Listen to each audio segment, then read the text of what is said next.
성취될 하나님의 말씀은 사도행전 16장 12절에서 18절까지의 말씀만 우리가 보도록 하겠습니다.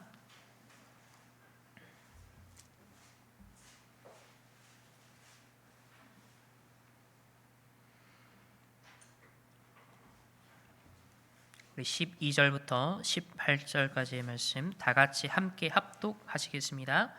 거기서 빌립보에 이르니 이는 마게도냐 지방의 첫 성이요 또 로마의 식민지라.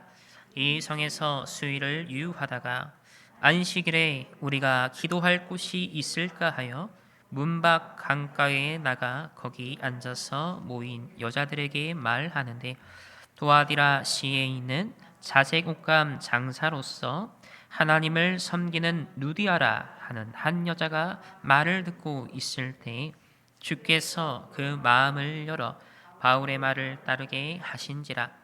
그와 그 집이 다 세례를 받고 우리에게 청하여 이르되, 만일 나를 주 믿는 자로 알거든 내 집에 들어와 유하라 하고 강권하여 머물게 하니라. 우리가 기도하는 곳에 가다가 점치는 귀신 들린 여종 하나를 만나니 점으로 그 주인들에게 큰 이익을 주는 자라. 그가 바울과 우리를 따라와 소리질러 이르되, 이 사람들은 지극히 높은 하나님의 종으로서 구원의 길을 너희에게 전하는 자라 하며 이같이 여러 날을 하는지라. 바울이 심히 괴로워하여 돌이켜 그 귀신에게 이르되, 예수 그리스도의 이름으로 내가 네게 명하노니 그에게서 나오라 하니 귀신이 즉시 나오니라. 아멘. 우리 함께 인사하겠습니다. 예수는 모든 문제. 할렐루야. 아멘. 지금 담임 목사님께서 우리 사모님이 확진 판정을 받으셔서 지금 이제 격리를 하고 계십니다.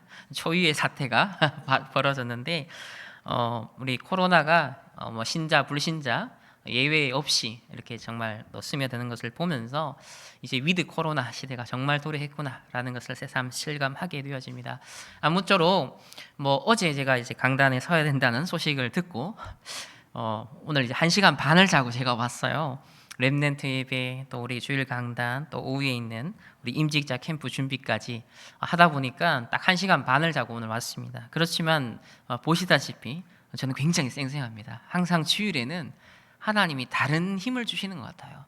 굉장히 어떤 다른 능력과 어떤 힘과 또 뭔가 설레이는 마음들을 주시다 보니까 메시지를 주일날 전하고 심부름하고 오후에 가도 거의 피곤하지 않습니다. 잠깐 1시간, 2시간 자고 나면 다음 한 주간을 또 이렇게 인도받을 수 있는 그런 리듬들을 많이 이렇게 회복하게 되어지거든요. 아무쪼록 오늘 제 설교가 아니라 하나님께서 원래 이 강단을 통해서 하나님이 하나님의 백성들에게, 우리 충만교회 하나님의 가족들에게 전달하길 원하셨던, 또 예비하셨던 그 말씀이 전달되는 시간이다. 그렇게 믿음으로 함께 예배에 참여하시면 좋겠습니다. 이번 이제 주간에, 지난 한 주간에 가장 국내 이슈가 있다면 바로 우리 대통령 선거였습니다. 저도 이제 결과를 초반에 조금 지켜보다가 자려고 했는데 정말 박빙승부였잖아요. 자, 그러다 보니까 새벽 5시까지 저도 끝까지 봤습니다. 끝까지 보면서 정말 대한민국이 이렇게 갈려 있구나. 정말 반반 완전 갈려 있구나. 세대 간에도 완전 갈려 있고, 특히 20대 30대나 남자 여성 이게 얼마나 갈등의 골이 깊어져 가고 있고, 또 선거가 끝나자마자 아시다시피 이제 여론전이 이제 시작됐습니다. 그러니까 막 정치판에서 또 언론인은 각자의 어떤 이념과 또 입장에 따라 지금 프레임을 막 만들어가고 있습니다. 그래서 앞으로 5년이 이 대한민국이 어떻게 흘러갈 것인지, 대통령 선거에 이분 저분 각자 투표를 하셨겠지만 아무쪼록 하나님의 주권 속에 세워진 대통령이니까 우리는 그 정책을 놓고도 기도를 해야겠고, 또 그 배경의 역사는 흑암을 꺾고 하나님의 나라가 이루어지며, 또 전도와 선교에 어찌하든지 우리 후대 렘넌트 운동이 유리한 발판을 놓을 수 있는 그런 국정 운영이 되어지고, 또 지도자들이 곳곳에 세워질 수 있도록 함께 기도를 모으면 좋겠습니다. 아마 지난 한 5년 기억하실 겁니다. 촛불 들고 많은 사람들이 새로운 세상을 정말 기대하면서 좌파 우파를 떠나서 심지어 그 국정농단이라는 거기에 대한 많은 분노를 가지고서 촛불을 사실 들었습니다. 근데 5년이 지났죠. 세상이 변했느냐? 참 많이 변했습니다. 여러 의미로 이렇게 변하게 되어졌는데, 근데 어떻게 보면 참 누가 하더라도 전 세계와 맞물린 그런 상황들과 또 국내에 이미 뿌리 깊게 각인 뿌리 체질된 그런 이념적인 부분들, 지금까지 흘러온 많은 흐름들, 또 대한민국의 영적 배경들, 사실 어떤 탁월한 지도자가 세워진다 하더라도 이 사단의 공격, 또 우리나라의 뿌리 깊은 종교와 무속의 배경들, 그것으로부터 자유할 사람은 사실 없거든요. 교회가 깨어 기도하고 흑암의 나라를 깨뜨리고 하나님의 나라를 정말 이룰 수 있는 그런 영적인 배경이 되어주는 것 말고는 참 희망과 소망이 없다라는 것을 지난 5년 동안에도 참 많이 느꼈습니다. 자, 그렇다면 새로운 정권이 이제 창출이 되었다고 해서 과연 우리가 부푼 가슴에 많은 기대를 진짜 할 수 있겠느냐? 그럴 수 있겠죠.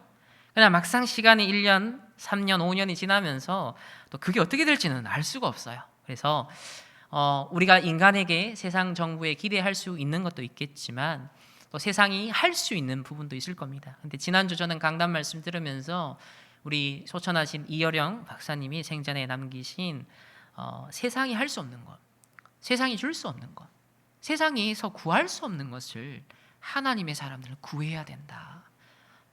그걸 우리가 지금 복음의 관점에서 참 해석을 해보니까요, 너무 맞는 거예요. 그렇지. 세상에서 얻을 수 있고 구할 수 있는 걸 굳이 하나님 앞에 구할 필요가 없는데, 정말 세상에 주지 못하는 것, 세상에 없는 것, 그러나 꼭 우리에게 필요한 것, 그것을 구하는 하나님의 사람이 되어야겠고, 그런 전도자가 되어야겠고, 우리 충만교회가 되면 좋겠다, 그런 생각이 들었습니다. 그래서 오늘 우리 서론의 말씀에서 먼저 나눌 것은, 지금 오늘 제목이 보면 바울의 빌립보 캠프입니다. 우리 충만교회가 2022년에 새로운 시작을 하나님이 알리셨고요, 우리 교회 리모델링뿐만 아니라 우리의 인생과 영적 상태 리모델링을 하나님께서 원하셨어요. 그러면서 9가지 캠프 시대를 하나님이 선포하게 하셨는데, 그 중에 오늘 사도행전 16장을 통하여서 바울이 빌립보라는 이 도시에서 어떻게 캠프를 했고, 그럼 우리가 이 캠프의 응답과 여정을 어떻게 받아야 될 것인지를 함께 나누길 원합니다. 그래서 이 캠프라는 것은 결국 세상이 할 수 없는 것이다. 하나님의 사람들만 할 수 있는 것이고 교회만 할 수 있는 것이다. 캠프는 딴 게 아니라 빛을 비추는 겁니다. 세상에서도 사실 캠프라는 용어를 쓰거든요. 근데 이 캠프라는 용어를 세상에서 쓰는 것은 전쟁을 하기 위해서도 캠프를 세팅하고, 선거를 하기 위해서도 캠프를 구성하죠. 그러니까 뭔가 대대적으로 큰 흐름을, 새로운 변화를 이끄는데 그 세팅한다, 뭔가 어떤 집단적인 무브먼트를 일으킨다, 컨트롤한다, 그런 의미에서 캠프라는 용어를 많이 씁니다. 또 영어 집중 교육을 시킨다고 영어 캠프, 무슨 캠프, 이런 의미로 캠프라는 걸 쓰고 있는데, 그러나 오리지널한 이 캠프의 의미는 뭐냐면, 하나님의 백성이 빛을 가지고 있는데 이 세상을 가만히 보니 전부 다 캄캄해지는 거예요. 만민을 가리고 있는 거예요. 그래서 어둠이 짙어지면 짙어질수록 빛이 소중하고 가치가 있는 것처럼, 하나님의 백성들이 비록 약하지만, 희미한 것 같지만, 하지만 어두움이, 세상이 이 흑암이 가득해질수록 결국 드러나는 것은 빛이라는 거죠. 그럼 이 빛이 각계전투도 할 수 있지만, 교회라는 것은 조직이고 공동체입니다. 하나님의 백성의 교회라는 것은 그리스도의 한 몸을 이룬 그런 단체죠. 또 우리 다락방 전도운동이 전체 세계복음화를 위한 파라의 연합 시스템을 이루고 있습니다.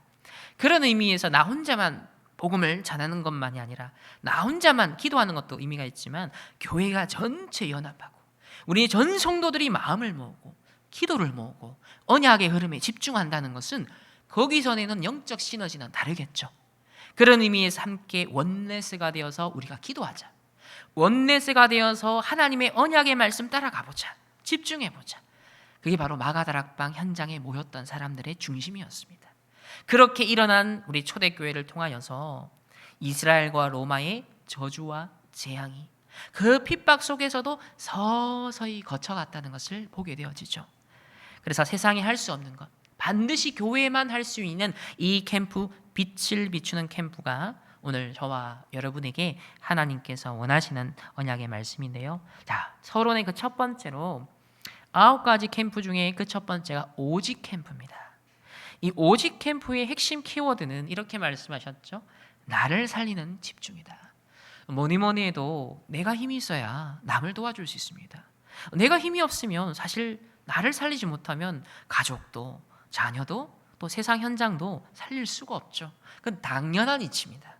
그래서 내 영혼이 잘된 같이 범사가 잘되고 우리 영육 간에 강건하길 우리가 늘 기도하고 또 바라야겠는데, 오직 캠프는 나를 살리는 집중이다. 이 한 가지가 안 되면 사실은 모든 것이 불가능해집니다. 캠프 좋습니다. 세계복음화 좋습니다. 237 나라 5천 종족 화려한 언약 너무 좋아요. 그런데 내가 빛이 없고 내가 빛이 비춰지지 않으면 아무것도 할 수가 없습니다. 그래서 나를 살리는 이 오직 캠프를 하는 가장 빠른 길이 있다라고 우리 지난 1월 우리 목회 대학원 말씀에서 말씀하셨고요. 우리 지난 강단의 말씀을 통해서 또 말씀을 주셨는데요. 제가 어제 다시 정리를 하면서 이 키워드가 이거였어요. 내가 지금도 걸려있는 창세기 3장에서 우리가 못 빠져나오고 있다는 거예요. 나 중심, 내 이익 중심, 내 기준, 내 생각. 사실 사람이 잘 안 변한다라는 말이 이게 일반적으로 통용되는 말입니다. 안 변합니다. 내 생각 절대 안 바꿉니다. 이번에 선거를 보셔서 알겠지만 영혼함의 문제는 주님 재림오시는 그날까지 과연 해결되겠느냐, 이 대한민국이 건재하는 동안 과연 해소되겠느냐, 쉽지 않을 겁니다. 정말 하나님의 백성들, 언약의 백성들이 각 지역에서 영혼함의 렘넌트들이, 전도자들이 일어나서 완전 복음으로 수용, 초월하지 않는 이상, 그런 무브먼트가 뭔가 일어나지 않는 이상, 그런 정치 지도자들과 차세대 지도자들이 곳곳에서 일어나 어떤 면에서 영향을 발휘하고 진짜 흐름을 바꿔가고 정책을 만들어가며 여론을 만들어가는 이런 뭔가의 시대적인 운동이 일어나지 않으면 사실은 생각 안 바뀌어요. 한번 각인된 이 사상 이념 절대 바뀔 수가 없습니다. 그래서 오늘 창세기 3장에 빠져있는 내 생각, 내 중심에서 탈출하는 것이 가장 빠른 오직이 되는 캠프라 말씀하셨습니다. 원래 받은 원단 1강 메시지 1강이 뭐였습니까? 제목이 나의 24입니다. 결국 나는 지금 무슨 24를 하고 있습니까? 여러분은 한 주간 무슨 24를 하셨습니까? 무엇이 여러분의 마음의 생각에 편집이 되시고 메모가 되셨습니까? 진짜 오직을 똑바로 찾아낸 전도자 바울은 이렇게 고백했어요. 창세기 3장에서 벗어난 사람의 고백입니다. 바로 갈라디아 2장 20절. 나는 죽었고 그리스도가 내 안에 사신 것이라. 내가 사는 것은 이제 그리스도와 함께 사는 것이다. 그 믿음 안에서 사는 것이다. 이 갈라디아 2장 20절의 고백이 이번 한 주간 다시 한번 우리에게 묵상이 되어지면서 창세기 3장에서 탈출하시길 바랍니다. 창세기 6장, 11장 물질과 세상 나 중심의 그 사단이 준 함정물 틀에서 우리는 벗어나야 됩니다. 갈라디아 2장 20절이 그리스도가 우리에게 주신 것이라면 사단이 준 것이 곧 창세기 3장입니다. 하나님 필요 없다. 우리 하나님 믿는데요. 그러나 정작 한 주간의 삶을 여러분 되돌아보십시오. 나의 일거수일투족 속에 진짜 하나님이 살아계셨습니까? 하나님과 대화를 나누셨습니까? 하나님과 그 친밀도가 어느 정도셨습니까? 내 생각과 마음의 영역에는 과연 그곳에 그리스도가 계셨습니까? 여러분의 감정, 느낌, 또 심지어 투표를 하시면서도 그 순간에 무엇에 이끌려서 투표를 하셨습니까? 우리의 삶의 모든 순간순간에 사실 하나님이 살아계시고 하나님이 동행하시는 것이 사실 있어야 되겠죠. 그게 진정한 우리의 신앙생활입니다. 그래서 하나님의 계획이 확실하면 확실할수록 내 계획이 필요 없다라고 하셨습니다. 반대로 하나님의 계획이 안 보인다. 그럼 반드시 절대적으로 내 계획을 세워야 돼요. 그 말은 그러면 학업 계획도 세우지 말고 사업 계획도 세우지 말고 무계획적으로 정말 아무런 질서도 없이 살아야 되느냐? 지금 그런 비상식적인 말씀을 드리는 것은 아닙니다. 상식은 당연히 있어야 되죠. 그런데 그 상식과 계획이 누구 앞에서, 여러분이 학업과 사업의 모든 계획을 누구 앞에서 무엇을 위해서 하느냐는 겁니다. 하나님께 묻고 있느냐, 말씀 속에서 인도하면서 받으면서 기도하면서 일을 진행하고 계획을 세우고 무엇인가를 선택하느냐, 그거는 다른 것이죠. 그래서 반드시 우리의 목회자는 우리의 산업인들 또 학업을 내 마음대로 하는 것이 아니라 결국 내 마음대로 한다는 것은 창세기 3장의 그 함정울무틀에 내가 걸린 부분입니다. 사단의 목표는 결국 하나님과 함께하는 것을 자꾸 놓치게 해서 우리를 영적으로 실패하게 하고 우리의 마음도 생각도 실패하게 하고 우리의 육신도 삶도 실패하게 하는 겁니다. 이런 저주와 재앙에서 하나님은 빠져나오도록 그리스도를 우리에게 주셨습니다. 사단은요, 두려워하는 것이 아무것도 없습니다. 오직 그리스도만 사단은 두려워합니다. 그래서 우리가 무엇으로 무장될 때? 오직 그리스도로 무장될 때, 그리스도가 내 인생의 주인 되실 때 사단이 우리를 공격하지 못해요. 마태복음 16장 16절에 베드로가 주는 그리스도입니다 고백했습니다. 그런데 곧바로 어떤 일이 일어났죠? 그리스도라는 걸 아직 말하지 마. 왜 그렇습니까? 바로 변화산 사건이 있었습니다. 변화산에서 모세, 엘리야, 그야말로 구약의 이스라엘의 최고의 그런 상징적인 인물입니다. 그런데 이 베드로 눈에 그게 보인 거예요. 그러니까 여기가 좋사오니 하면서 예수님을 위해서 집 하나 짓고 또 세상을 위해서 집 하나 짓고 엘리야 또 모세 위한 집을 짓고 우리가 사실 그러고 있다는 것입니다. 그래서 오직 그리스도만 남는 변화산에 사실 캠프를 예수님께서 하셨습니다. 또 변화산에서 어디로 갔습니까? 결국 갈보리산에 십자가를 지시는 그리스도를 만나야 됩니다. 완전 나를 위해서, 우리의 죄악을 위해서, 사단 흑암을 깨뜨리기 위해서 그리스도가 십자가에서 다 이루시는 그 갈보리산의 체험이 우리에게 필요합니다. 그리고 그 언약을 잡고 40일 동안 부활하신 예수님이 마지막으로 감람산에 불러서 뭘 하셨죠? 138의 언약을 전달했습니다. 오직 그리스도, 오직 하나님 나라, 오직 성령 충만. 이거 아니면 절대로 우리가 살아남을 수 없습니다. 절대로 나를 살릴 수가 없습니다. 절대로 교회와 가정 가문과 우리 현장을 살릴 수가 없습니다. 그래서 이 완성된 언약을 가지고 10일 동안 마가의 다락방에 모여서 오로지 기도에 힘쓰면서 뭐 했느냐? 나의 옛 각인 불의 체질을 새로운 각인 불의 체질로 치유하는 시간을 가졌습니다. 제일 중요한 것이 각인이죠. 왜냐하면 각인에 따라 뿌리가 내려가고 자연스럽게 체질이 따라오기 때문에. 그런 의미에서 출애굽하자마자 40년 이 광야는요, 무슨 시간이었냐면 각인과 뿌리와 체질을 치유하는 시간입니다. 우리 그리스도로 충격받고 하나님의 자녀가 됐고 다락방 전도운동 있습니다. 그러나 지금까지의 신앙생활은 결국 치유의 과정입니다. 정말 성막과 세절기와 언약궤를 왜 귀찮게, 왜 자꾸 지켜라, 왜 자꾸 피를 흘려라라고 명령하셨을까요? 딴 데 빠지지 말라고. 저 옛 애굽에 광야 생활, 노예 생활하고 광야 생활했던 것을 그 각인 뿌리 체질에 속지 말라고. 사단의 옛날 종로로 했던 거기서 빠져나오라고, 늘 새로운 것으로 무장하라고 하나님이 주신 것이 뭐였냐면 바로 예배요, 우리 임직 캠프요, 미션지라는 거죠. 우리가 말씀 기도로 순간순간 나의 영적 상태를 다잡지 않으면요, 우리는 또 세상으로 돌아가거든요. 또 세상의 사단의 종로로 탑니다. 우리의 상처에 옛 영적 문제에 또 우리가 속습니다. 그래서 우리에게 주신 축복, 예배와 기도, 말씀, 또 우리의 미션의 이 여정을 함께 집중하시면서 인도받기를 바랍니다.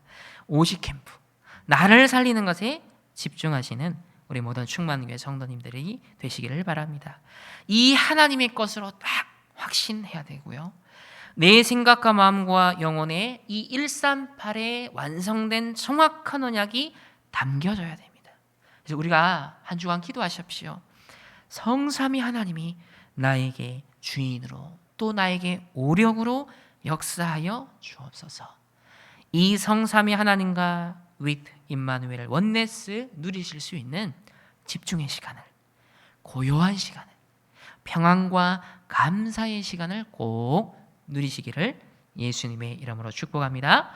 두 번째로 서론에서 이 오직 캠프를 하는 자에게는 유일성 캠프가 따라옵니다. 이 유일성 캠프의 키는 기다림이다 라고 했습니다. 사도행전 2장 1절에서 47절에 하나님의 시간표를 기다렸습니다. 하나님의 나라가 임재할 때까지 기다렸습니다. 불같은 바람 같은 성령의 역사가 일어날 때까지 기다렸습니다. 우리가 성급하게 뭘 하기보다 하나님의 시간표를 기다려야 됩니다. 오순절날에 성령이 임재하는 그 시간, 그 다락방 현장에 15개 나라의 산업인들이 모였고요, 하나님이 예비한 제자들이 모였다는 것이죠. 하나님이 예비한 현장의 응답을 우리는 찾아야 됩니다. 그 가운데 로마에서 온 나그네 브리스길라 아굴라 부부와 같이 로마 복음화의 주역도 있었습니다. 그리고 그들이 모여서 빛의 경제, 전도 선교의 경제양을 받았습니다. 그 핍박 속에서도 숨어 다니면서도 3천 제자 운동이 현장에서 전도 운동이 일어났다고 했습니다. 그야말로 유일성 응답이 일어난 것이죠. 이것이 언제 일어났느냐? 오직 캠프에 집중한 자, 창세기 3장에서 빠져나온 자들을 통해서 하나님께서 이 역사를 이루셨습니다. 그래서 오직 캠프가 안 되면요, 나를 살리는 이 힘이 없으면 결국은 조급해집니다. 성급해집니다. 여기서 끊임없이 반복되는 실수를 하게 되죠.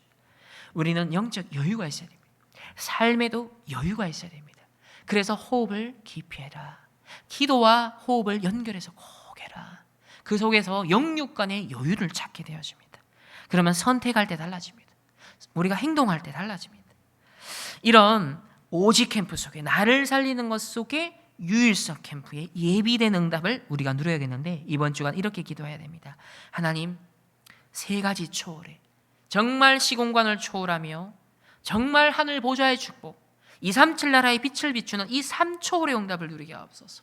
하나님이 주신 형상을 회복하며 하나님이 내게 주신 생기, 성령 충만으로 나를 한 주간 채워주시며, 그리고 잃어버린 에덴 동산을 회복하게 하여 주옵소서. 나의 일과 업과 교회, 하나님 모든 섬기는 일에 전무후무의 응답을 주옵소서. 이런 9가지 보좌의 축복을 누리시면서 기다리는 거예요. 그냥 막연하게 심심하게 기다리는 게 아니라 이 9가지 보좌의 축복을 확신하면서, 나에게 심으면서, 나에게 가득 담고 전달한다라는 그런 확신 속에서 우리는 누림의 기다림을 하는 것입니다. 이렇게 되어질 때 세 번째로 재창조 캠프가 일어나는데요, 하나님이 역사하니까요, 확신이 생길 때 도전을 하게 되는 겁니다. 사도행전 3장 1절 12절에 안전뱅이 형상에 도전했습니다. 저 때도 있었어요. 늘 보는 성정 미문의 안전뱅이. 그러나 주목하여 봤습니다. 다른 관점으로 봤습니다. 여러분에게 늘 보는 현장이 있습니다. 늘 있는 가족들이 있습니다. 안 되는 사람, 안 되는 현장, 안 되는 지역, 안 되는 문제, 고질적인 문제라고 포기되어 있는 부분이 있습니다. 그 안전뱅이가 우리의 내면일 수도 있겠죠. 우리의 가정일 수도 있습니다. 그런데 재창조의 캠프의 시간표가 이르니까요, 확신이 생기는 거예요. 아, 하나님이 역사하시면 된다. 나로서는 절대 할 수 없다. 세상의 능력으로서는 절대 할 수 없다. 그러나 세상이 할 수 없는 것, 하나님만이 할 수 있는 것, 반드시 복음의 능력으로만 될 수 있는 그 일, 하나님은 도전하길 원하십니다. 우리에게 있는 안전뱅이의 현장에 여러분 언약 잡고 도전하는 재창조의 캠프의 응답의 추역이 되시기를 소망합니다. 자, 이렇게 우리는 이제 3가지 시대에 대한 도전을 해야겠습니다. 여러분의 사역과 우리의 사업과 여러분의 학업과 우리의 업이 정말 3가지 시대에 70제자, 70현장, 70지역, 70나라에 영향을 줄 만큼 하나님, 나의 업이, 나의 인생이, 나의 헌금이, 나의 모든 활동들이 하나님 쓰임받게 하여 주옵소서. 우리 충만교회가 237 나라 5천 정도 북한 복음하는 데 쓰임받게 하시고, 이 일에 내가 중직자로, 산업인으로, 렘넌트로 하나님 함께 공동체를 이루어 힘을 모아 한 시대에 하나님의 재창조의 캠프를 이루게 하여 주옵소서. 이 오직 유일성 재창조 캠프는 늘 되어져야 되는, 항상 지속되어야 되는, 늘 응답 뒤에 또 이어져야 되는 핵심적인 캠프이겠죠. 자, 이 가운데 이제 도전해야 되는 중요한 이제 현장이 구체적으로 이어지는 것이 네 번째가 치유 캠프입니다. 이 치유 캠프의 세 가지 현장이 바로 사도행전 13장, 16장, 19장 현장이죠. 사도행전 13장은 총독이 믿지 못하도록 힘을 쓰는 마술사 엘루마가 나타납니다. 사도행전 13장에 보면 바울이 첫 번째로 간 선교 현장에 누가 버티고 있었습니까? 현장에 먼저 강한 자, 마술사 엘루마. 무속 현장입니다. 똑같습니다. 오늘날에도 우리 이제 대통령 당선에도 그렇지만 상대방도 마찬가지입니다. 또 정치인치고 무속인 영향 간접적으로 직접적으로 영향 안 받는 사람 없습니다. 연예인들 마찬가지입니다. 큰 사업하시는 분들 마찬가지입니다. 거의 직속 전용 무속인들이 있습니다. 뉴에이지 운동, 미국을 강타한 뉴에이지 운동도 무속인 한 사람을 통해 시작했잖아요. 미국의 유명한 산업인들도요, 성공한 사람들도 옆에 점술가들 끼고 있습니다. 한국이나 동양이나 서양이나 똑같습니다. 사도행전 16장에는요, 점치는 귀신 들린 여종이 나옵니다. 오늘 우리 읽은 본문인데요, 우리 본론에서 살펴보겠고요. 또 세 번째가 사도행전 19장에 마술 문화, 이것이 경제화되어져서 아데미 신전의 우상 숭배하는 현장입니다. 여기에 바울이 집중 캠프를 빛을 비쳤는데 완전 흑암이 무너지고 마술을 해서 사람들이 돌이킵니다. 자, 이런 치유 캠프가 바울 때만 있어야 되느냐? 지금도 있어야 됩니다. 지금 명상운동이 일어납니다. 접신운동이 일어납니다. 네피림 운동이 일어나고 있습니다. 사단, 흑암, 다른 힘을 빌려서 뭔가 앞서가겠다는 사람들이 일어나고 있습니다.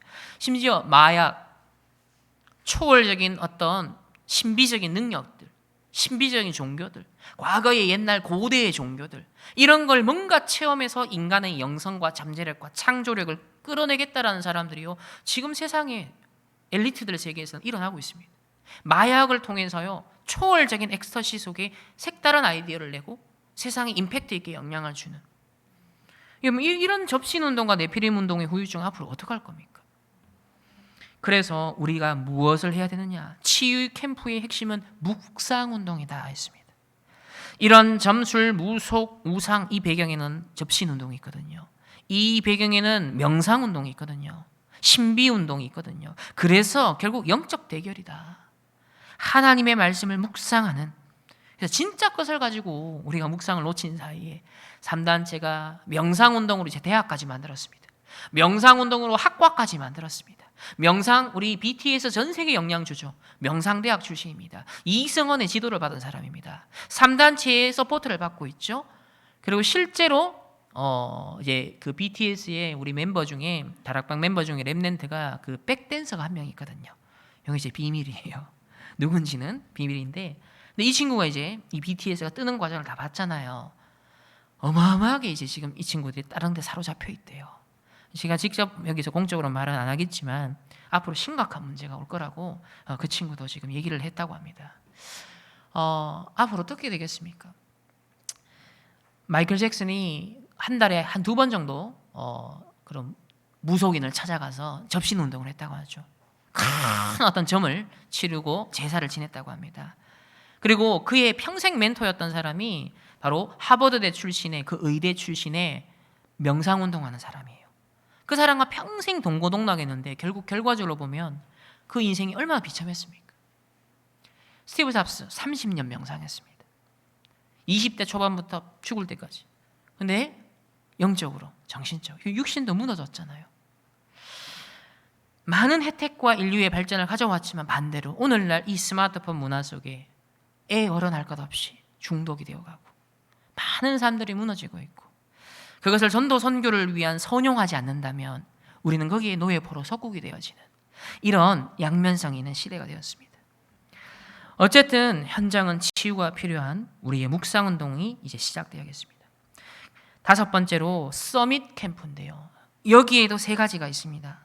사도행전 17장 1절과 18절, 18장 4절과 19장 8절에 데살로니가 회당, 고린도 회당, 에베소 회당, 바울의 전도 전략이 이 시달리는 사람도 살렸지만요, 또 동시에 누구를 찾아갔습니까? 반드시 후대를 찾아갔습니다. 반드시 차세대 주역들에게 찾아갔습니다. 로마 복음화를 볼 때, 미래를 볼 때 희망이 있거든요. 그래서 회당을 찾아가서 중요한 제자들을 찾았습니다. 사도행전 17장 데살로니가에서는요, 경건한 헬라인과 귀부인과 야손의 제자들이 예비가 돼 있었죠. 그 후대들이 있지 않겠습니까? 또 고린도 회당에서는 산업인 중지자 브리스길라 아굴라 부부와 함께 안식일마다 회당을 들어갔습니다. 에베소에서는요, 두란노 서원까지 나중에 들어가는데요, 결국 로마 복음화의 차세대의 미래 주역을 찾아서 키우는 렘넌트 운동을 하는, 그래서 지금 미래 캠프, 기도 캠프, 달란트 캠프, 세상에서도 지금 많은 캠프를 하고 후대 교육을 그렇게 열을 올립니다. 그러나 역설적인 것은 왜 강남의 아이들이 더 많은 자살을 하고 정신문제, 우울증 심각합니다. 심지어는 공부에 집중을 한다고 마약성 성분이 있는 약까지 손을 대고 있어요. 이게 얼마나 무시무시한 앞으로 미래가 되겠습니까? 이렇게 세상이 할 수 없는 것, 이 흑암의 문제, 사단과 지옥 배경의 문제는요, 오직 복음의 빛만이, 복음의 능력만이, 교회만이 할 수 있는 일입니다. 이 9가지 캠프가 저와 여러분의 우리 충만교회 평생의 이제 사명인데요. 자, 오늘 본론으로 들어가서 바울의 여정 가운데 빌립보 캠프를 조금 자세히 살펴보겠습니다. 첫 번째로 이 빌립보 캠프의 시작은 성령의 인도였습니다. 우리의 삶에도 성령 인도가 필요합니다. 오늘 이 자리에 앉아서 부족한 또 종이 섰지만 여러분이 오늘 이 자리에 앉아서 왜 말씀 받습니까? 이게 사람의 말로, 목사의 말로 들으면 아무 들을 가치가 없어요. 이게 인간의 경험을 말하고 지식을 전달하는 시간이면 아무 의미가 없습니다. 그러나 하나님의 언약의 백성에게 하나님이 세우신 강단을 통하여서 하나님의 언약의 백성이 한 주간 인도받을, 성취될 응답의 말씀이 선포되는 곳이거든요. 그래서 성령의 인도, 하나님의 말씀의 인도받기 위해 오늘 우리가 모였습니다. 그러니까 저도요, 오늘 말씀을 선포하고 나면 또 집에 가서 말씀을 저는 또 들어요.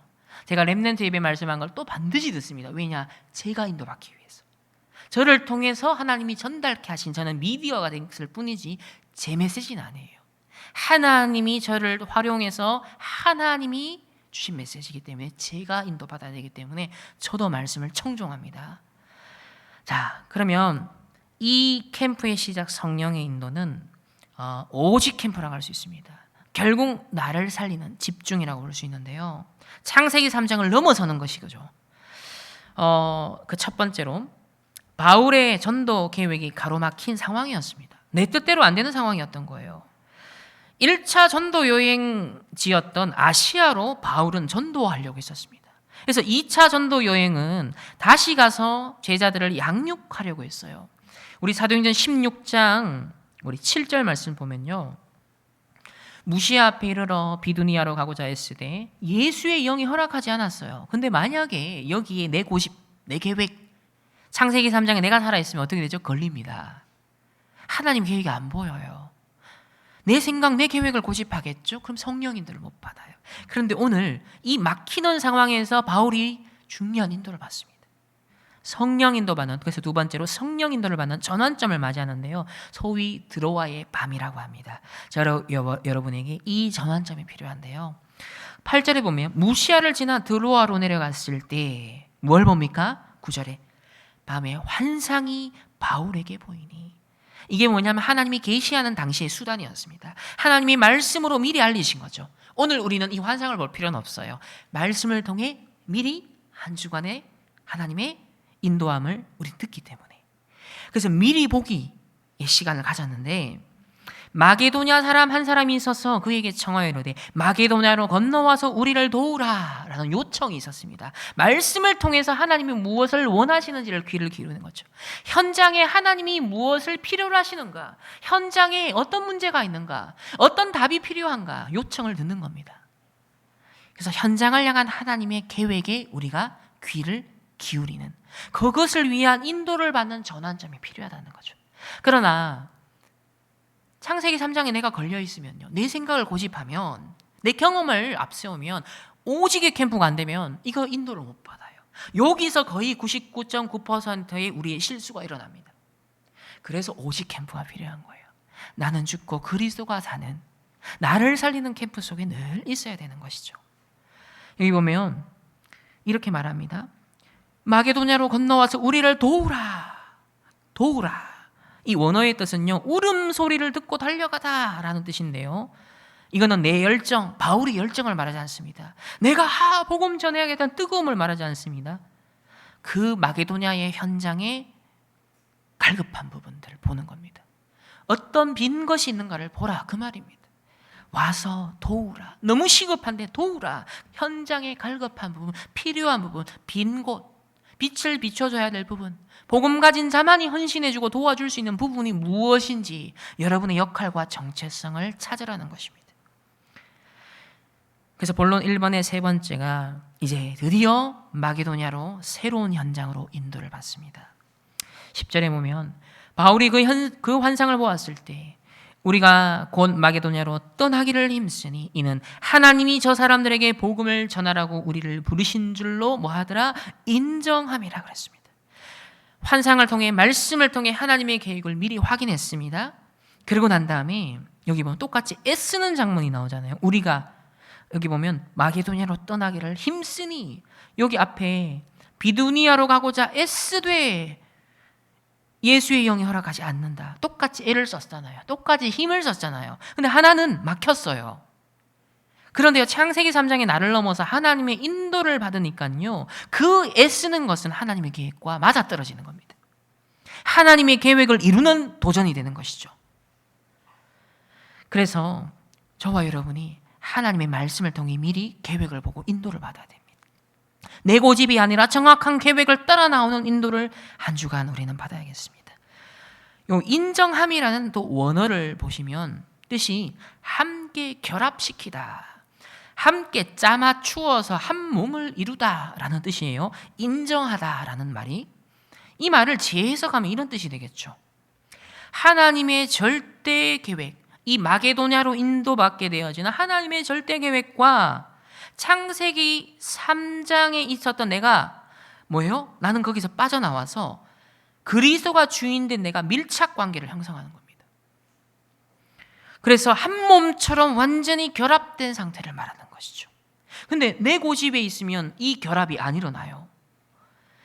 반드시 성취될 하나님의 절대 언약 성취의 흐름에 완전히 내가 올라탄 것입니다.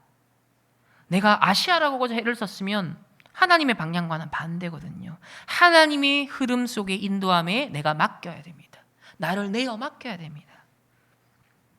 그게 인정함이다 라는 뜻이고요. 그리고 보통 우리가 누구를 인정한다 그러면 내가 주체가 되어서 판단해서 결정하는 걸 의미하거든요. 근데 이 원어의 뜻은 정반대입니다. 함께 결합하다, 함께 짜맞추다, 한 몸을 이루다라는 뜻이에요.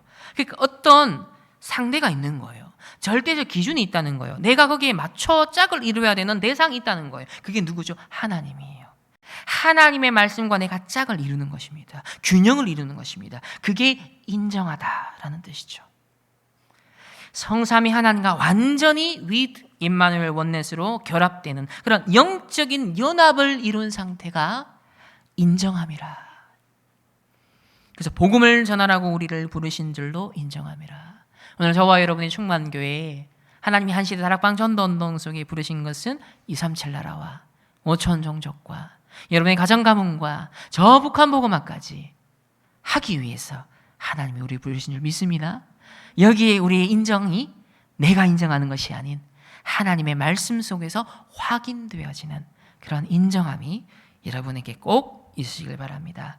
결국 이 마게도냐로의 완전 전환점의 발걸음은요, 유럽의 역사를 바꾼 것입니다. 마게도냐가 유럽이거든요. 이 유럽으로 완전 역사가 이제 우리 서구 이제 세계사를 배우면 가장 세계사의 중심이 뭐예요? 지난 2000년은 서구 역사거든요. 유럽 역사거든요. 거기서 모든 게 파생되어 나가잖아요. 그래서 어떤 역사학자 그랬어요. 이 바울이 마게도냐로 가고자 몸을 싣는 그 배에 바울만 있었던 것이 아니라 유럽의 역사와 미래가 함께 실려 있었다. 맞잖아요. 그래서 저는 이렇게 해석했습니다. 유럽의 역사와 세계사를 결정짓는 신의 한 수였다. 저와 여러분이 성령이 인도받는 그 한순간이 100년의 응답을 1000년의 응답까지 영향할 수 있는 그 신의 한 수가 될 수 있다는 겁니다. 오늘 정확한 말씀을 잡고 편집하고 메모하시고 한 주간 인도받으시면 그 영적 상태가 하나님의 한 수가 될 수 있다는 것이죠. 본론의 두 번째입니다. 자, 이렇게 성령 인도받아 어디로 갔습니까? 마게도냐. 근데 이 마게도냐 첫 번째 관문, 첫 성이 빌립보입니다. 그래서 첫 번째로 빌립보 첫 성에 도착하자마자 무엇을 합니까? 기도 캠프를 합니다. 사도행전 16장 13절에 안식일에 우리가 기도할 곳이 있을까 하여 문 밖 창가에 나가 그랬습니다. 기도할 곳이 있는가요?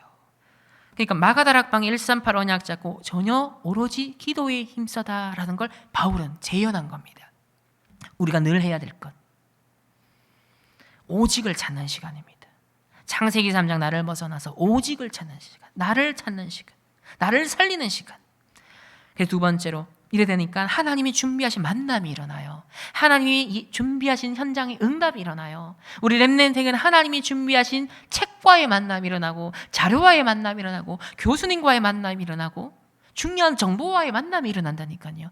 하나님이 예비하신 것과의 만남. 오늘 이 본문에 누구를 만납니까? 루디아를 만나요.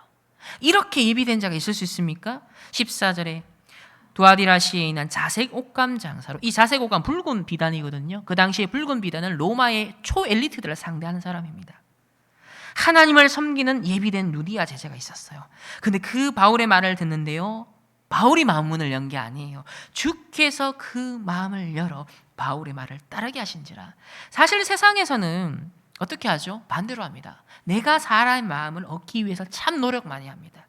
세상의 처세술은 마음을 얻기 위해서 진심이 아니어도 가짜로 포장해서라도 사실은 마음을 얻기 위해 마케팅 전략을 쓰는 거잖아요. 심지어 거짓말해서라도, 사람을 막 거짓으로 부풀려서라도, 기분 좋게 만들어서라도 그게 세상에서 마음 문여는 방식이에요.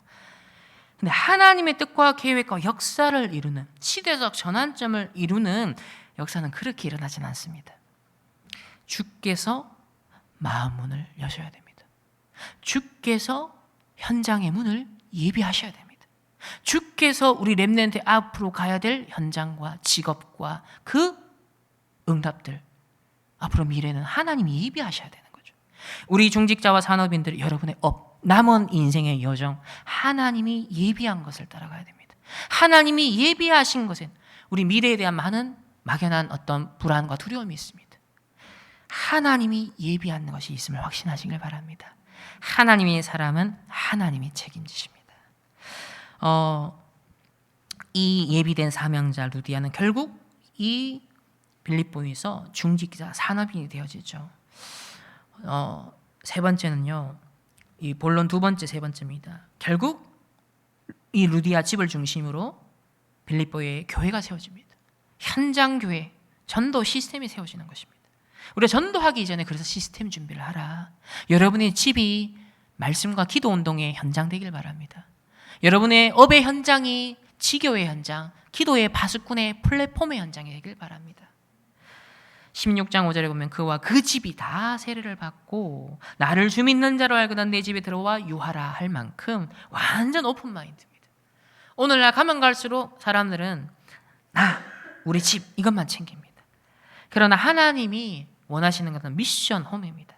하나님이 원하시는 것은 우리의 집이 말씀과 기도와 렘넌트 운동이 일어나는 현장이 되길 원하십니다. 그래서 기도하십시오. 하나님, 진짜 나의 업이, 나의 가정이, 우리의 지역의 지교회가, 정말 다락방이, 말씀 운동이, 현장의 교회가, 시스템이, 플랫폼이 세워지게 하여 주옵소서. 이 우리 서론의 9가지 캠프의 그 내용을 바울은 분명 이 루디아 집에 들어가서 유하면서 합숙 훈련을 하면서 집중적으로 가르치고 전달했을 것입니다.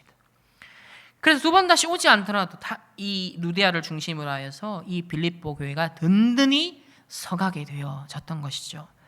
자, 크게 세 번째로 이 빌립보에 드디어 오늘 읽은 본문에 치유 캠프가 일어납니다. 먼저는 성령 인도 받았는 전환점이 있었습니다. 그 말은 창세기 3장의 날을 넘어섰다는 것이죠. 오직 캠프가 되었다는 겁니다. 그리고 두 번째로 그렇게 또 기도처를 찾아 오직 캠프를 계속 하다 보니 예비된 응답, 예비된 현장, 예비된 만남이 있더라는 거예요.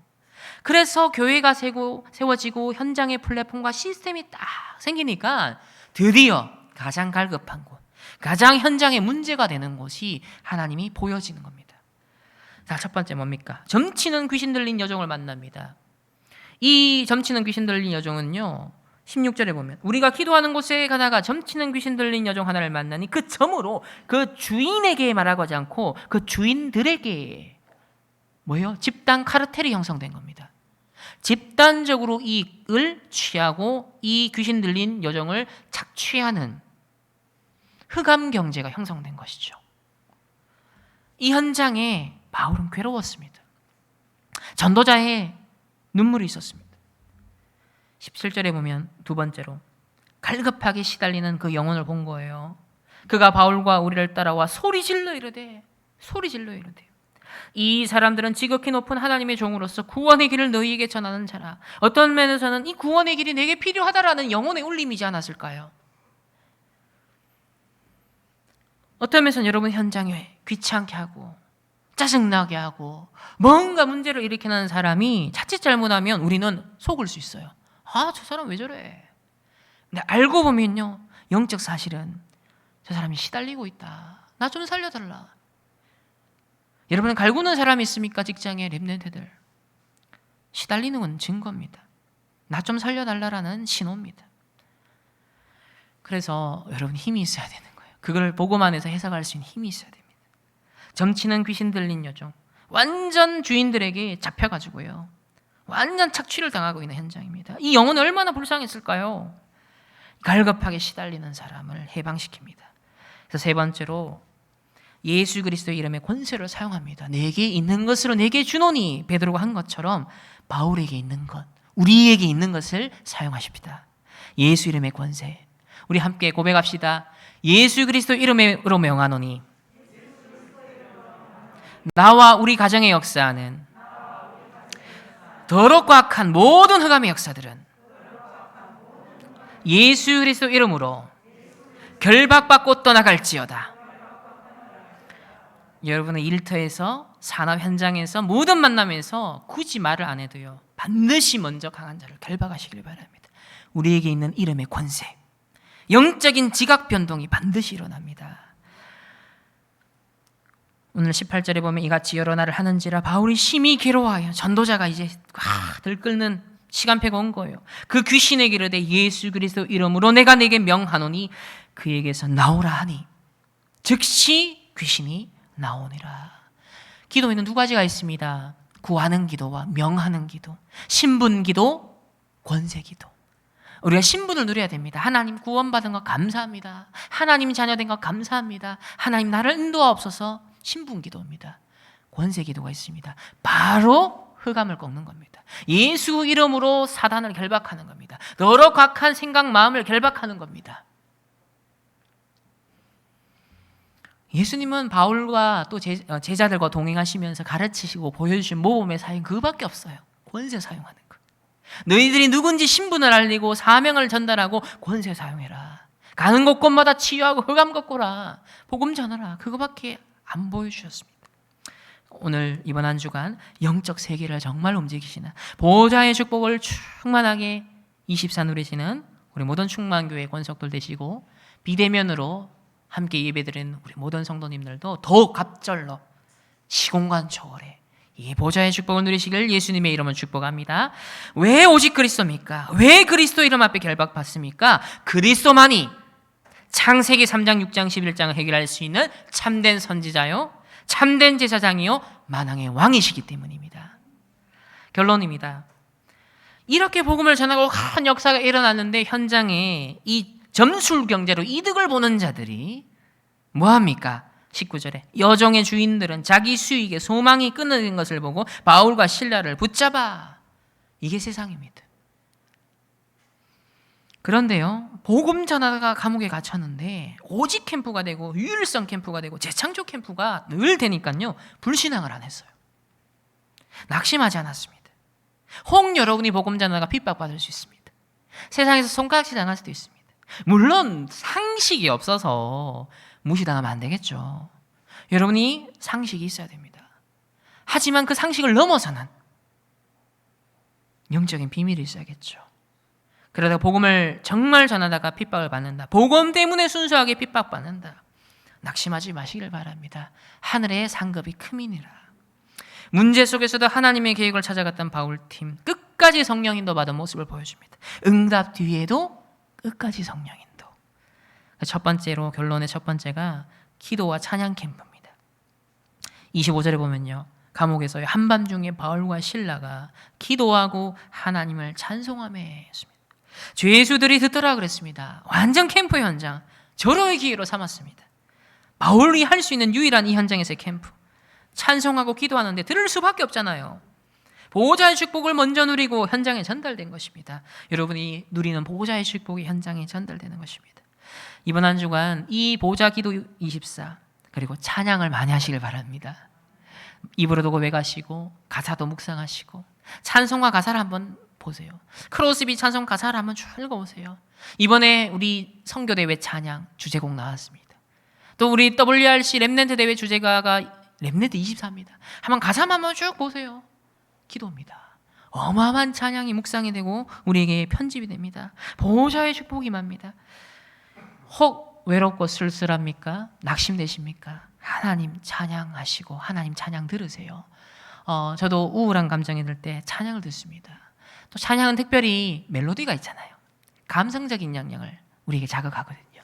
이 감성적인 것도 되게 중요해요. 그래서 하나님의 말씀 메시지가 이 선율로, 리듬으로, 곡으로 함께 전달되어지는 것도 우리의 전인격적인 치유와 힘을 얻는데 굉장히 바탕이 되어집니다. 그래서 여러분 찬양 많이 들으시고 묵상 많이 하시고 또 많이 고백하시고 부를 때 현장에 흑암이 떠나가고 우리는 영적으로 치유되어지는 줄 믿습니다. 두 번째는 이 감옥 갇혔다고 하는 불가능하다고 하는 현장에 그걸 넘어서는 일이 일어나요. 초월적인 역사인데요. 26절에 보면 이에 갑자기 큰 지진이 나서 옥토가 움직이고 문이 곧 다 열리며 모든 사람의 메인 것이 다 벗어진지라. 이 역사가 일어나시길 바랍니다. 사건을 통해서라도요, 하나님은 전도의 문을 때로 여십니다. 문제를 통해서도 때로는 하나님의 응답의 문을 여시기도 합니다. 이번에 이제 강원도에 산불이 났잖아요. 그러니까 우리 전도사님 부모님이 그 사세자는 울지네. 근데 이 전화 울림이 이제 꺼놨었는데 막 친구들이 연락이 왔다는 거예요. 괜찮냐고 부모님. 그냥 뒤늦게 알았다는 거예요. 연락해 보니까 괜찮대요. 근데 이제 전도사님 고백은 뭐 전혀 걱정이 안 되더라는 거예요. 집 앞에까지 왔대요, 불이. 그래서 집 앞에 있는 산 다 탔대요. 그런데도 걱정이 안 됐대요. 근데 숨은 응답을 발견했다. 뭐냐? 이걸 계기로 해서 자기와 관계된 이 울진에 그래도 부모님 있다는 걸 아는 모든 지인이 다 연락이 온 거예요. 근데 최근에 70제자 70 현장을 놓고 기도하고 있었는데 그 덕에 계기가 돼서 근황도 묻게 되고 관계도 형성하게 되고 전부 다 내한테 관심 있는 사람 연락 다 온 거예요. 자연스럽게 뭐가 되죠? 기도 캠프. 그러니까 사건이 일어났는데 사건에 주목한 게 아니라 숨은 하나님의 전도의 계획을 보는 겁니다. 이게 우리가 떠야 되는 눈이라는 거예요. 모든 사건과 현장에 일어나는 일은요, 하나님의 전도와 무관하지 않습니다. 반드시 구원받은 여러분과 관계된 모든 일은요, 그게 국가적인 일도요, 전도와 선교와 관계되어 있어요. 한 예를 들어볼까요? 이번에 우크라이나와 러시아 전쟁이 일어나고 있습니다. 일방적으로 우크라이나 지금 당하고 있지만 이게 큰 비극이죠. 그 후대들이 교육받는 기회 다 박탈당했습니다. 이 난민들 어떡하겠습니까? 정말 흑암입니다. 마음 같아서는 정말 그런 현장에 도움의 손길을 마음껏 뻗고 그 어떤 면에서 난민들을 자녀로 1:1 결혼 맺어서 진짜 키우는 뭔가 이런 캠프가 필요하잖아요. 그 정도로 힘이 있어야 돼요. 그러려면 앞으로 이제 우리 교회도 부흥을 해야 돼요. 진짜 응답 받아야 돼요. 그래서 저런 국제적인 현장에도 선교에 과감한 도전을 할 수 있는. 근데 저는 일단 지금 진행되는 것 중에 한 가지 하나님 계획이 뭐냐면 이 러시아가 침공하겠다라고 계속 경공을 하는 시점에서 이미 뭐가 일어났냐면 우크라이나는요, 유럽에서 막 가장 많은 유대인들이 사는 현장입니다. 디아스포라 흩어진 많은 유대인들이 사는 곳이 우크라이나예요. 그런데 이 전쟁이 터지기 전에 그 많은 수천 명의 유대인들이 다 이주를 해버렸습니다. 이스라엘로. 근데 하나님은 말세시 말에 저 이스라엘의 모든 유대인들이 흩어진 자들은 모인다고 했거든요. 또 러시아에도 유대인들이 꽤 많이 살아요. 그 유대인들도 이주를 했습니다. 이게 몇 개월 전에 일어난 일입니다. 또 전쟁이 진행되면서 더 많은 사람들이 지금 빠져나오고 있어요. 이게 앞으로 세계복음화 성취를 놓고서 이스라엘에 대한, 유대인에 대한 하나님의 궁극적인 계획을 이루는 하나의 서론일 수 있다는 거죠. 그래서 전쟁 이것만 보는 것이 아니라 하나님이 이걸 통해서 또 이루어 나가시는, 합력하여 선을 이루시는 것은 무엇일까? 또 동시에 전쟁을 통해 악한 지도자를 통해 사로잡은 이 흑암, 사단의 나라 꺾어야 됩니다. 또 빛을 비출 캠프를 놓고 우리는 앞으로 기도하고 도전을 해야 되겠죠. 여기도 보면 큰 지진이라는 사건이 일어나 옥터가 움직였잖아요. 지진이 안 일어나면 옥터가 안 움직이거든요. 사건이 안 일어나면 안 움직이는 거예요. 그런데 이것을 통해서 흩어졌잖아요, 지금. 이스라엘이 흩어짐을 당하면서 복음을 안 전하니까 흩어짐을 당해서라도 하나님이 전하게 하셨잖아요. 때로는 사건과 문제를 통해서도 하나님은 이렇게 초월적인 역사를 이루신다는 것을 보게 되어집니다. 그리고 모든 사람의 메인 것이 벗겨졌다 했는데 이걸 영적으로 우리가 재해석을 하면 그렇다. 하나님은 모든 사건과 문제를 통해서도 우리의 묶인 걸 해방시키신다. 내가 어디에 매여 있는 걸 해방받게 하시는구나. 우리의 현장에도요, 하나님의, 우리가 캠프는 뭐 해야 됩니까? 묶인 것, 매인 것, 사람들이 사단의 함정을 무트에 묶인 것, 그거 해방시켜주는 우리는 복음의 메시지를 전해야겠습니다. 마지막으로 빌립보 복음화가 확산됩니다. 사도행전 16장 30절에서 32절에 보면 우리가 어떻게 하여야 구원을 받을까? 이 간수하는 사람들이, 감옥을 지키는 사람들이 죽을 빠십니다. 어떻게 구원을 받을 수 있습니까? 작정된 자가 나옵니다. 31절에 주 예수를 믿으라 그리하면 너와 내 집이 구원을 받으리라. 주의 말씀을 그 사람과 그 집의 모든 사람에게 전하더라. 이렇게 하나님의 인도를 받아 시작된 마게도냐의 이 캠프가 하나님 또 기도했는데 루디아와의 만남을 통해서 어디로? 완전 재앙지대에 빛을 비추게 하시더니 감옥에서도 하나님이 복음의 말씀 운동이 확산되어지게 하신 것을 보게 되어집니다. 바울의 이 빌립보 캠프가 우리의 인생의 캠프가 되길 바랍니다. 이번 한 주간의 우리의 삶의 여정이고 이 말씀에 비추어 보아서 내가 어느 지점에 있는지, 내가 어떤 선택을 해야 되는지, 어떤 판단과 행동을 해야 되는지를 한번 곰곰이 조용하게 묵상하시면서 승리하시는 우리 충만교회 성도님 되시기를 예수님의 이름으로 축복합니다. 하나님 감사합니다. 바울의 빌립보 캠프, 또 9가지 캠프가 우리 충만교회의 새로운 시작의 응답이 되게 하여 주옵소서. 감사드리며 살아계신 예수 그리스도 이름으로 기도드립니다. 아멘. 지금은 우리 주 예수 그리스도의 은혜와 하나님의 무한한 사랑하심과 성령 하나님의 내주인도 역사하심이 오직 유일성 재창조의 캠프, 바울의 빌립보 캠프가 우리의 여정 되길 원하는 모든 주의 백성들, 개인과 만남과 가정과 업과 흩어지는 모든 장막 현장 위에 이제로부터 영원토록 항상 함께 계실지어다. 아멘.